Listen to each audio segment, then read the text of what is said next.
90 రోజుల కోర్సు పూర్తి చేస్తే చాలు 100% ప్లేస్మెంట్ సపోర్ట్ తో సాఫ్ట్వేర్ జాబ్ మీ సొంతం. వెంటనే కోడ్ జ్ఞాన్ డెస్టినేషన్ ని సంప్రదించండి. నమస్కారం ఉమా గారు. నమస్తే అమ్మా. ఉగాది నుంచి హస్త నక్షత్రం వారికి ఎలా ఉండబోతుంది? వారు ఎలాంటి పరిహారాలు చేసుకోవాలి గురుగారు? తప్పకుండా అమ్మా. ఈ యొక్క హస్త నక్షత్రము కన్యా రాశిలో సంచరించేటువంటి నక్షత్రము.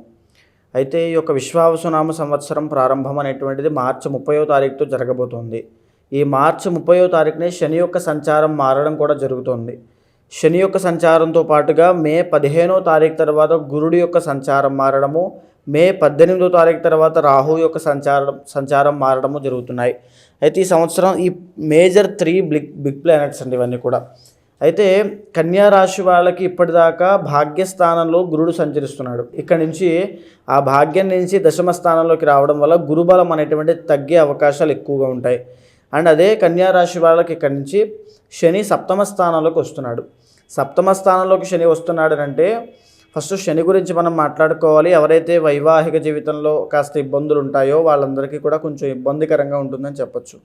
అయితే సప్తమ స్థానంలో శని కాబట్టి ఎవరైతే బిజినెస్లు చేయాలనుకుంటున్నారో, ఎస్పెషల్లీ పార్ట్నర్షిప్లో ఉమ్మడి వ్యాపారములు చేయాలనుకుంటున్నారో వాళ్ళు ఇంకా ఎస్పెషల్లీ చాలా జాగ్రత్తగా ఉండాలని కూడా చెప్పచ్చు. దాంతోపాటుగా ఇంకా జాగ్రత్తగా ఉండాల్సింది అదృష్టం విషయంలో. అంటే శని అనేటువంటిది సప్తమ స్థానంలో ఆయన ఉన్నారంటే వచ్చేటువంటి అదృష్టాన్ని కాస్త తప్పిస్తారు. సో అది కనబడుతుంది. గురుబలం కూడా తగ్గుతోంది. భాగ్యం నుంచి దశమంలోకి గురుడు వస్తున్నాడంటే కాస్త ఫ్లో ఆఫ్ ఇన్కమ్ అనేది తగ్గుతుంది అని అర్థము. తగ్గడంతో పాటుగా ఏం జరుగుతుంది అని అంటే విపరీతంగా ఖర్చులు ఎక్కువ అవుతాయి. డీఫేమ్ అవ్వడము, గౌరవ మర్యాదలు పోగొట్టుకోవడము, బ్లేమ్ చేయడము, టార్గెట్ చేయడము. సో దాంట్లో పడి ఒక రకమైనటువంటి ఆ ఫ్రస్ట్రేషన్ని, స్ట్రెస్ని వీళ్ళు ఫేస్ చేయడం లాంటివి కనబడతాయి. అయితే 6వ స్థానంలోకి రాహు వస్తున్నారు మే 18వ తారీఖు తర్వాత.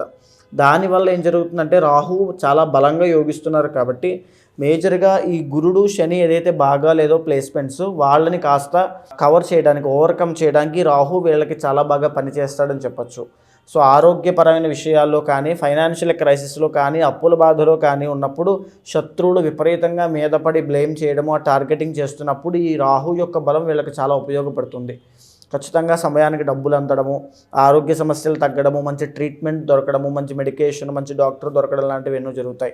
అయితే ఈ యొక్క రాహు యొక్క బలం వల్ల అద్భుతంగా రాహు మాత్రం ఎక్సలెంట్గా యోగిస్తున్నాడమ్మా.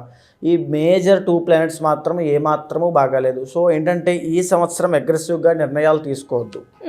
ఎందుకంటే గురుబలం లేనటువంటి జాతకము కాస్త వీక్గా ఉంటుందని చెప్పచ్చు. ఇన్కమ్ విషయంలో ఎప్పుడైతే పని అనేటువంటిది చాలా స్లో అవుతుందో, ఇన్కమ్ చాలా తగ్గుతుందో మనం అగ్రెసివ్గా నిర్ణయాలు తీసుకోకూడదు. చాలా బుద్ధిపూర్వకంగా ఆలోచించి నిర్ణయాలు తీసుకోవాలి. దాంతోపాటుగా ఇన్ని ఇబ్బందుల మధ్యలో కూడా కొన్ని మంత్స్ అనేటువంటిది ఈ హస్త నక్షత్రం వాళ్ళకి అద్భుతంగా యోగించేటువంటి కొన్ని మంత్స్ ఉన్నాయి. రవి అండ్ కుజుడి యొక్క బలం వల్ల మేజర్గా చెప్పాలి అంటే 27th అక్టోబర్ దగ్గర నుంచి 7th డిసెంబర్ దాకా కుజుడి యొక్క బలం వల్ల ఎవరైతే కాంపిటేటివ్ ఎగ్జామ్స్ రాస్తున్నారో వాళ్ళకి ఉత్తీర్ణత శాతం పెరగడము, సక్సెస్ రేట్ ఉండడము, ఖచ్చితంగా జాబ్స్ కొట్టడం లాంటివి జరుగుతాయి. ఎవరైతే కోర్టు వ్యవహారాల్లో ఇబ్బంది పడుతూ లిటిగేషన్స్ కానీ, సెటిల్మెంట్స్ కానీ, లేకపోతే ల్యాండ్ డిస్ప్యూట్స్ కానీ వీటిలో ఉన్నారో వాళ్ళందరికీ ఖచ్చితంగా అవన్నీ సాల్వ్ అయిపోతాయి. ఎవరైతే భూలాభం కోసం అంటే రియల్ ఎస్టేట్ వ్యాపారంలో ఉంటూ భూలాభం కోసం ప్రయత్నం చేస్తూ ఇన్వెస్ట్ చేసి ఆల్రెడీ ఉన్నారో వాళ్ళందరికీ ఖచ్చితంగా అద్భుతమైన లాభాలు ఉంటాయి. ఎవరైతే ఆటోమొబైల్ బిజినెస్లో ఉన్నారో, వాహనాలకి సంబంధించిన వాటిల్లో ఉన్నారో ఖచ్చితంగా వాళ్ళకి కూడా అద్భుతమైన లాభాలు, రాజయోగం అని చెప్పచ్చు. ఇంకా స్పైసీ ఫుడ్ బిజినెస్లో ఉన్న వాళ్ళకి కూడా అద్భుతమైన రాజయోగము. సో దీంతో పాటుగా స్పోర్ట్స్ ఫీల్డ్లో ఉంటారు చాలామంది క్రీడాకారులు, వాళ్ళకి కూడా ఎక్సలెంట్గా రాణించేటువంటిది. తర్వాత అథ్లెట్స్ కూడా వాళ్ళకి చాలా అద్భుతంగా రాణించేటువంటి రాజయోగము ఈ టైంలో చాలా బాగుంటుంది. మళ్ళీ తిరిగి ఇలాంటి యోగమే 2026 23వ తారీఖు ఫిబ్రవరి దగ్గర నుంచి 3వ తారీఖు ఏప్రిల్ దాకా ఈ కుజుడు ఇచ్చేటువంటి రాజయోగం వల్ల ఎక్సలెంట్గా వీళ్ళు మళ్ళీ వాటిని అనుభవించగలుగుతారు. అయితే రవి ఇచ్చేటువంటి రాజయోగాలు కూడా ఉంటాయండి. రవి కార్యసిద్ధిని, పదవీ యోగాల్ని, ఐశ్వర్యాన్ని, ప్రమోషన్స్ని వాటిని ఇస్తాడు. సో హస్త నక్షత్రం వాళ్ళకి జూన్ దగ్గర నుంచి ఆగస్టు 15 దాకా, జూన్ 15 నుంచి ఆగస్టు 15 దాకా రాజయోగము. ఎలాంటి రాజయోగం పడుతుంది? రవి ఎప్పుడూ కూడా కార్యసిద్ధినిస్తాడు. ఏ పని పట్టుకుంటే అందులో విజయము. వీళ్ళు ఏదో ఒక అడుగు వేస్తారు, సక్సెస్ కొడతారు. రాజకీయ పరంగా ఉన్న వాళ్ళకైతే పదవులు రావడము, వాళ్ళు చేసినటువంటి పెర్ఫార్మెన్స్కి, వాళ్ళు చేసిన పనులకి చాలా పెద్ద స్థాయిలోనే ప్రశంసలు, అభినందనలు, తర్వాత మన్ననలు ఇవన్నీ పొందడం లాంటివి. తర్వాత చెప్పాలంటే గవర్నమెంట్ జాబ్ కోసం ప్రయత్నం చేస్తున్న వాళ్ళకి శుభవార్తలు, సక్సెస్ రేట్ ఉంటుంది, ఖచ్చితంగా జాబ్ కొడతారు. గవర్నమెంట్ జాబ్లో ఉన్న వాళ్ళకి ప్రమోషన్లు రావడము, మంచి మంచి వాళ్ళ యాక్టివిటీకి చాలా మంచి పెర్ఫార్మెన్స్కి మంచి అప్లాజ్ రావడము చాలా మంచి జరుగుతుంది. అదేవిధంగా ఎవరైతే మెడికల్ ఫీల్డ్లో ఉంటారో తర్వాత ఎవరైతే గోల్డ్కి సంబంధించి బంగారం వ్యాపారం చేస్తుంటారో వాళ్ళకి కూడా ఈ జూన్ 15 నుంచి ఆగస్టు 15 దాకా రాజయోగము. ఎక్సలెంట్గా పని అనేటువంటిది పెరుగుతుంది. సో ఇన్కమ్ పెరుగుతుంది, పని పెరిగినప్పుడే మన ఇది పెరుగుతుంది. సో ఆ విధంగా వీళ్ళ యొక్క జీవన గమనం అనేటువంటిది మారుతుంది, చాలా బాగుంటుందని చెప్పచ్చు. మళ్ళీ తిరిగి డిసెంబర్ 15 టు జనవరి 15 ఎక్సలెంట్గా ఉంటుంది, చాలా బాగుంటుంది. రవి అప్పుడు మళ్ళీ వీళ్ళకి బలాన్ని ఇస్తున్నాడు కాబట్టి చాలా బాగుంది. మళ్ళీ 2026వ సంవత్సరము మార్చిలో చాలా బాగుంటుంది. అయితే ఇక మాట్లాడుకోవాలనుకుంటే ఈ మంత్స్లో రవి కుజుడి యొక్క బలం వల్ల చాలా ఎక్సలెంట్గా ఎక్స్ట్రాడినరీగా ఉండబోతోంది. హస్త నక్షత్రం వాళ్ళు గురుబలం తగ్గిందని, శని యోగించట్లేదని మీరు ఏమీ బాధపడాల్సిన అవసరమే లేదు. రవి కుజులు మిమ్మల్ని కాపాడుతూనే ఉంటారు. ఎప్పటికప్పుడు ఒక మంత్ అటున్నా ఒక మంత్ ఇలా ఉన్నా అప్స్ అండ్ డౌన్స్ వచ్చినా ఖచ్చితంగా మంచి పొజిషన్లోనే ఉంటారు. అయితే ఎందుకంటే రాహు కూడా యోగిస్తున్నాడు కాబట్టి. అదేవిధంగా ఓన్లీ సినిమా ఫీల్డ్లో కానీ, కళారంగంలో కానీ, నాటక రంగంలో ఉన్న వాళ్ళకి ఒక విషయం ఏంటంటే ఫిబ్రవరి నెలంతా కూడా కాస్త ఇబ్బందికరంగా ఉంటుంది. బికాజ్ ఎందుకంటే శుక్రుడు అప్పుడు బలంగా లేడు కాబట్టి ఫిబ్రవరి నెలంతా కూడా చాలా ఇబ్బందులు పడతారని చెప్పొచ్చు. వాళ్ళకు ఉన్నటువంటి ఫేమ్ తగ్గడము, లేకపోతే రెప్యుటేషన్ తగ్గడము, జన ఆదరణ, జన వశీకరణ తగ్గడము, లగ్జరీ లైఫ్ కోసం వెళ్ళి డబ్బులు విపరీతంగా ఖర్చు అయిపోవడము, వ్యసనాలకి, బెట్టింగ్స్కి, జూదానికి, జల్సాలకి, వాటికి విపరీతంగా డబ్బులు అయిపోవడము. మగవాళ్ళకైతే ఆడవాళ్ళకి సంబంధించిన ఇష్యూస్లో ఇరుక్కుని అభియోగాలు మోపడం లాంటివి, ఆడవాళ్ళకైతే వాళ్ళంతటి వాళ్ళకి హెల్త్ ఇష్యూస్ రావడం, పీసీఓడి కానీ, గాల్ బ్లాడర్ స్టోన్స్ కానీ, థైరాయిడ్ కానీ వీటిలో ఇరుక్కోవడము. సో శుక్రబలం లేదు కాబట్టి ఫిబ్రవరి నెలంతా కూడా చాలా జాగ్రత్తగా ఉండండి. ఎస్పెషల్లీ మెన్ అయితే ఉమెన్ వల్ల జాగ్రత్తగా ఉండండి, ఉమెన్ అయితే హెల్త్ ఇష్యూస్ వల్ల జాగ్రత్తగా ఉండండి. ఆ సమయంలో తిరుపతి వెంకటేశ్వర స్వామి దర్శనం చేసుకోండి, చాలా బాగుంటుంది.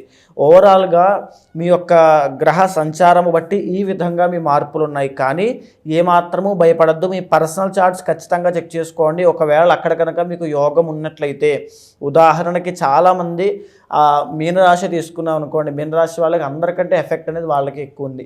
అయినప్పటికీ కూడా వాళ్ళ జాతకంలో యోగాలు ఉంటే ఈజీగా ఓవర్కమ్ అవుతారు ఖచ్చితంగా అండి. ఇది ఓన్లీ 30 to 40% మాత్రమే జీవితం మీద ప్రభావం చూపిస్తుంది. మిగతాదంతా కూడా పర్సనల్ చార్ట్ మీద ఉంటుంది. సో ఖచ్చితంగా పర్సనల్ చార్ట్స్ చెక్ చేసుకోండి. మీ జీవితంలో ఈ యొక్క సంవత్సరంలో ఏదైనా మేజర్ నిర్ణయాలు ఏమైనా తీసుకోవాలి, మేజర్ డెసిషన్స్ ఏమైనా తీసుకోవాలనుకుంటే చాలా ఆచితూచి అడుగు వేయడం important. Left or right situation వచ్చినప్పుడల్లా పర్సనల్ చార్ట్ చెక్ చేసుకుని మాత్రమే వెళ్ళండి. ఎందుకంటే గురుబలం లేదు కాబట్టి ఎస్పెషల్లీ లాస్ అయ్యే అవకాశాలు ఎక్కువగా ఉంటాయి. తరువాత హస్త నక్షత్రం వాళ్ళకి నేను ఇచ్చేటువంటి ఒక బెస్ట్ పరిహారం ఏమిటి అంటే ఖచ్చితంగా తిరుపతి వెంకటేశ్వర స్వామి దర్శనం ఖచ్చితంగా చేసుకోండి. మహాలక్ష్మీదేవికి ఎక్కువగా ఆరాధన చేయండి. పౌర్ణమి నాడు, అమావాస్య నాడు అద్భుతంగా ఆ ధన సంపదలు పెరుగుతాయి. ఇంకా నూతన ఉత్సాహంతో పనిచేస్తారు, మనోధైర్యం పెరుగుతుంది. మహాలక్ష్మీ దేవతని తప్పకుండా ఆరాధన చేయండి. మరి జాతకరీత్యా ఎవరైనా కూడా వాళ్ళు ఎదుర్కొన్న సమస్యలకి పరిష్కారం చేసుకోవాలి అంటే ఏ విధంగా మిమ్మల్ని అప్రోచ్ అయ్యే ఛాన్స్ ఉంటుందంటారు? తప్పకుండా అండి. మీకు కింద కనిపించేటువంటి నెంబర్కి కాల్ చేస్తే, ఎందుకంటే చాలామంది ఈ జాతక విషయాల్లో విసిగిపోయి ఉంటారు. పని అవ్వలేదని, అదని, ఇదని, దేవుడి విషయంలో కూడా మా దేవుడే లేడనేటువంటి స్థాయికి వెళ్ళిన వాళ్ళు ఉంటారు. సో అలాంటి వాళ్ళైనా ఎవరైనా సరే కింద కనిపించే నెంబర్కి కాల్ చేస్తే మా వాళ్ళు మీకు పూర్తి వివరాలు ఇస్తారు. తప్పకుండా మీతో మాట్లాడతాను. ఏదైతే గోచారం ఉందో దాన్ని, మీ యొక్క పర్సనల్ చార్ట్ ఉందో దాన్ని సమన్వయం చేసుకుంటూ ఎలాంటి పరిహారములు ఆచరించాలో మీతో నిర్దిష్టంగా మాట్లాడి అలాంటి పరిహారములు ఆచరింపజేసి ఆ మంత్రాన్ని ఉపదేశంగా ఇచ్చి ఆ జీవితాన్ని మార్చుకునేటువంటి అవకాశాలు ఎప్పుడెప్పుడు వస్తాయో చెప్పి ఒక ప్రాపర్ గైడెన్స్ ఇచ్చేలా చేస్తాను. ధన్యవాదాలండి. నమస్తే.